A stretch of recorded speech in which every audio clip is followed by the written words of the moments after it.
nó ngả mà nghe thế khát thì nó cho mỗi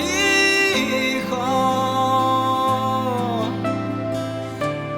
nó cho miếng ăn để cha mà chỉ khá là khen ta ya cho tao nè người sao thế phi xin nghe cười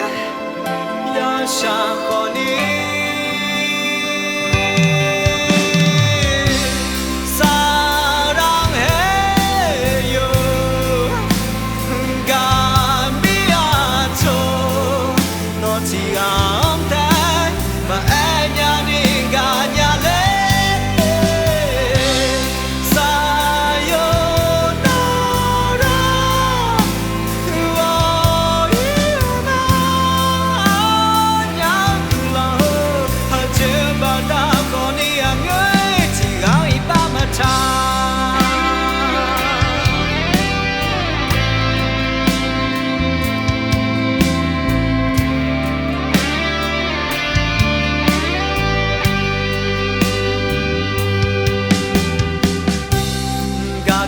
chỉ có mà gian dối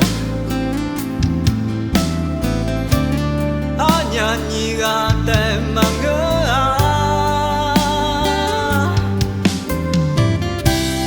cho họ đi ôm nhai cho mẹ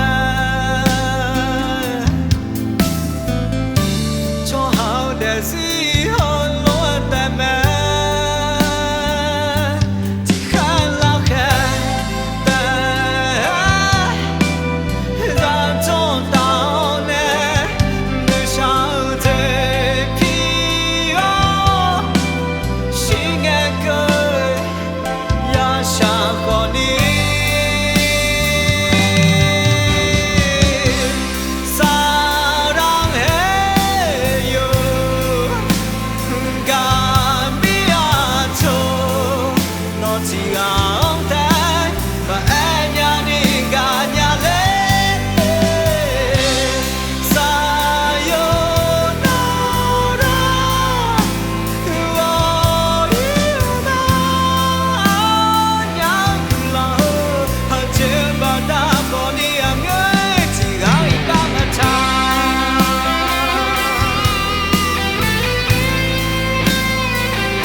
chỉ ngắm thấy mà em